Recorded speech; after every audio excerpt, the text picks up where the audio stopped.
Hello, my name is Stephanie Holko, and I'm presenting what is in scope and out of scope for this challenge and what makes a good application.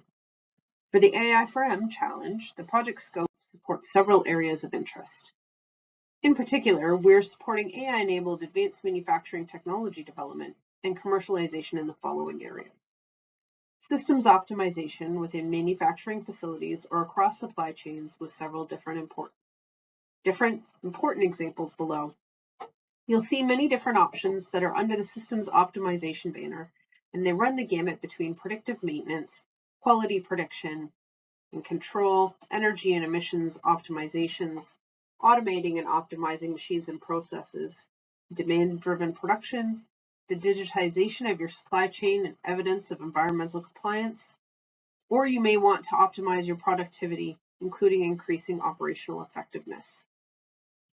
Outside of that category, we also have a couple of others. The development of new advanced manufacturing capabilities, including new robotic or automation equipment that has AI embedded in it. Your project could also focus on enhancing cybersecurity at the facility level or at a process level. You could also look at rapid prototyping and testing of materials, products, and processes. And we've also included a category for the development of other disruptive AI-enabled manufacturing capabilities and services. And it's another option for a project scope that's not represented in the categories above, but that has artificial intelligence in the technology and benefits manufacturing. The scope requirements here are like other NGen projects, and there are 4 key pillars to pay attention to and represent throughout your application. For a project funded by NGen, the project must be transformative. It must be net new to the world and have the potential to confer a significant global competitive advantage to Canadian industry. And you can represent that in a number of different ways. These projects must be applied. There must be an opportunity for commercialization of the outcomes.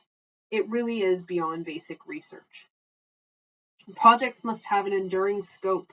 So there should be broader benefits to the advanced manufacturing ecosystem, which could promote Canadian artificial intelligence capabilities or manufacturing.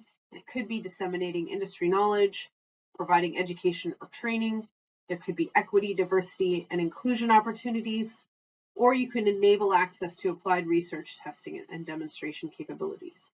There are a number of ways to demonstrate the enduring nature of a project, and you'll see those represented later on when we talk about the different questions. But fundamentally, all project ideas should be collaborative, and so there should be a meaningful cooperation between 2 or more partners. This fosters industry relationships, builds trust, and it shares the knowledge and the risk of the project. So those are the types of projects that we're looking for.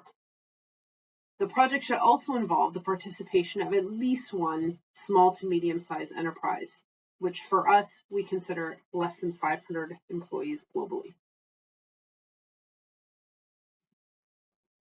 The funding terms for this particular project challenge include projects that must be focused on commercialization, be business-led and collaborative, as I said, and the project consortia has to include at least 2 industry partners at a minimum, 1 manufacturer and 1 AI provider. The total project cost should be between $2 and $8 million, and from that, NGen would reimburse 35% of the eligible total cost. There are a couple of ratios to keep in mind as you're building the financial case for your project. My colleague Jeff Montag will explain further in his portion of this workshop, but any one partner cannot receive more than 80% of NGen funding.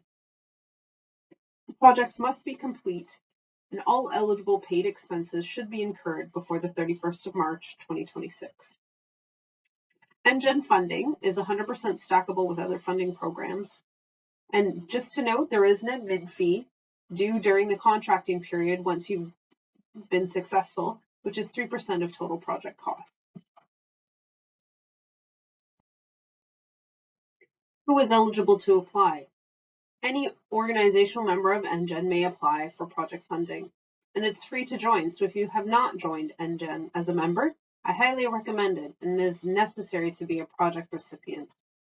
All funding recipients must be incorporated in Canada and be either for-profit organizations or not-for-profit organizations that facilitate and fund research and development. And the funding for those is primarily received through private sector organizations. There's also an allowance for non-federal crown corporations whose funding is derived from commercial activities. International organizations may participate in the projects, but the project activity is not eligible for funding. Projects that are out of scope, which is outside of the box and what NGen won't be looking for when you put your application together. This includes projects related to experimental or theoretical work without that direct commercial application or use. This goes back to the applied nature of the projects that I mentioned earlier. Projects must demonstrate a strong commercialization strategy, and without that would be considered out of scope, which reinforces the point above. Production activities themselves are ineligible, so general production or activities that subsidize full-scale production are not in scope. Capital investment must demonstrate new artificial intelligence or be risk deemed out of scope.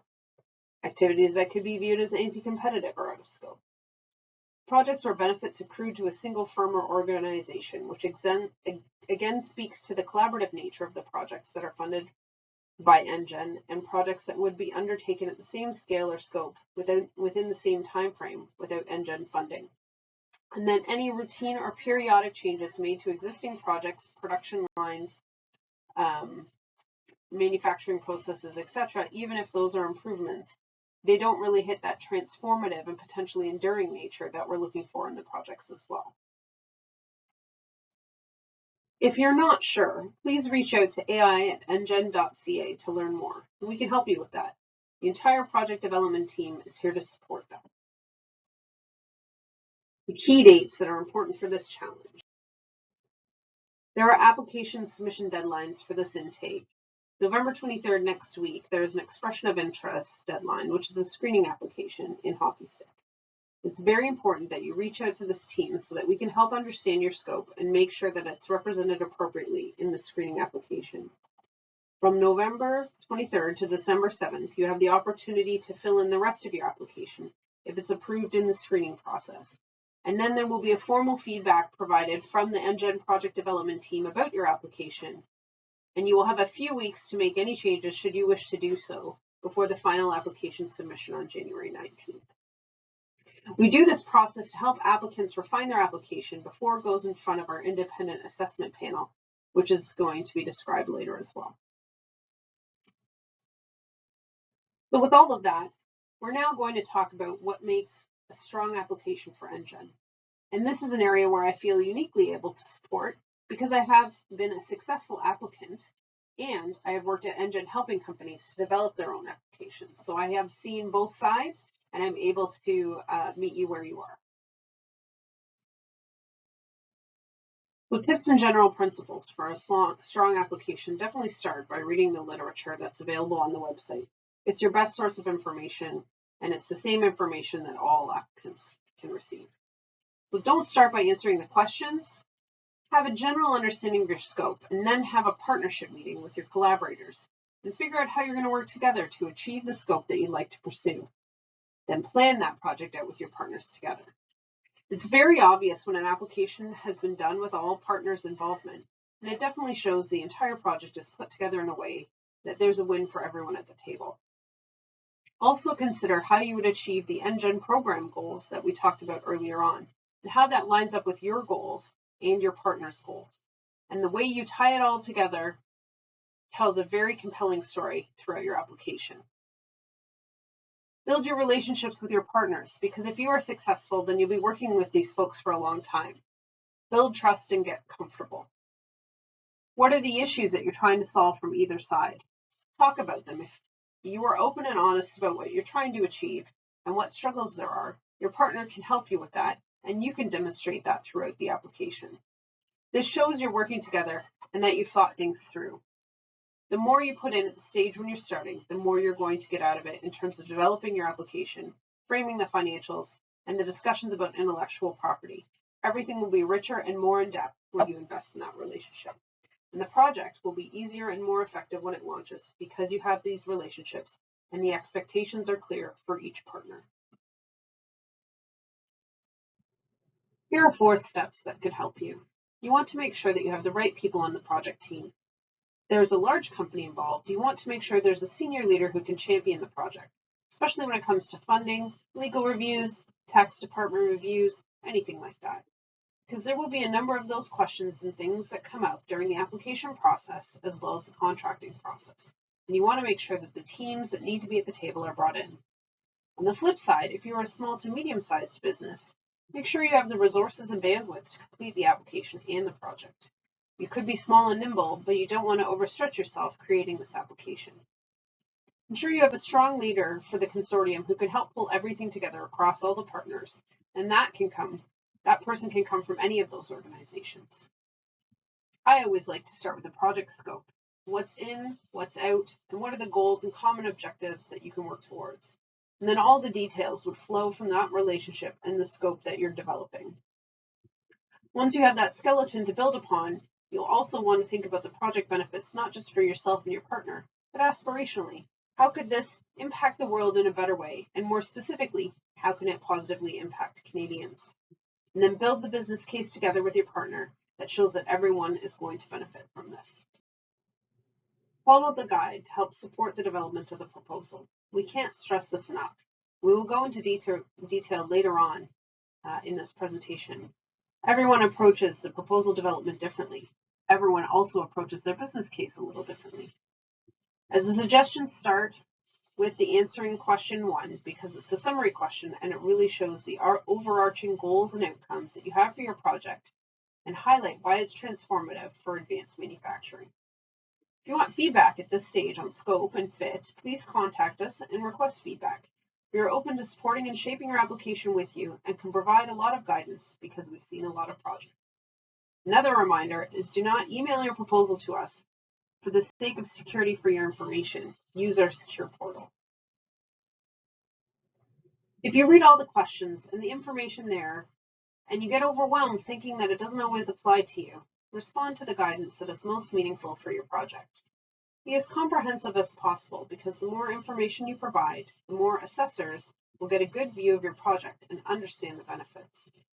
Consider the amount of funding being requested and the impact on the project and how that leaves a legacy for artificial intelligence for manufacturing in Canada. Every project is unique and every collaboration is special. Please include any pertinent information that's not covered in the guidance, but would add to the conversation. We cannot stress enough, though, to answer the questions.